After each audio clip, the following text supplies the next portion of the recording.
สบายดีท่านผู้ชมที่เคารพนำท่านผู้ชมมาติดตามข่าวกีฬาเอสราสร้างสถิติต่อเนื่องชนะ9นัดรวดในลีกสูงสุดและยังบ่เสีย23นัดติดต่อกันตั้งแต่ฤดูกาลผ่านมาการในการเตะบานเป๊ปซี่ลาวลีก1ฤดูกาลนี้นัดที่9เมื่อวันที่6พฤศจิกายนผ่านมาที่สนามกีฬาแห่งชาติหลัก16ผู้ที่แฟนบานให้ความสนใจเป็นพิเศษคือแซมเกาเอสราปะทะกับสร้างน้อยฮองแซม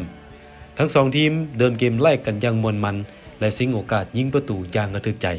สุดท้ายกลายเป็นแซมเก่ามาได้ประตูไซนาทีสุดท้ายจากพัฒนาพรหมเทพ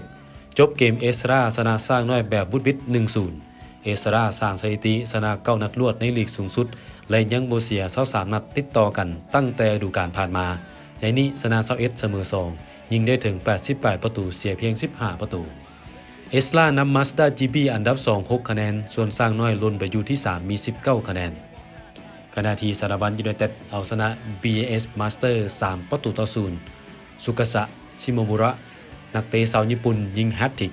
ส่วนหลวงพระบางไฟฟ้าลาวชนะสวรรณเขต 1-0 จากประตูไซด์ของเอมมานูเอลจุกโดท้ายเกมนาที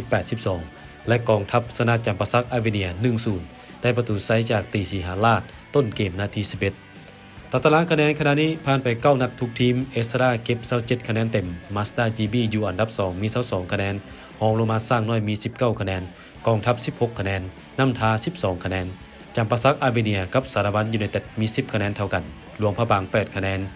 BAS Master มี4คะแนนและสวรรณเขตยังบ่มีคะแนน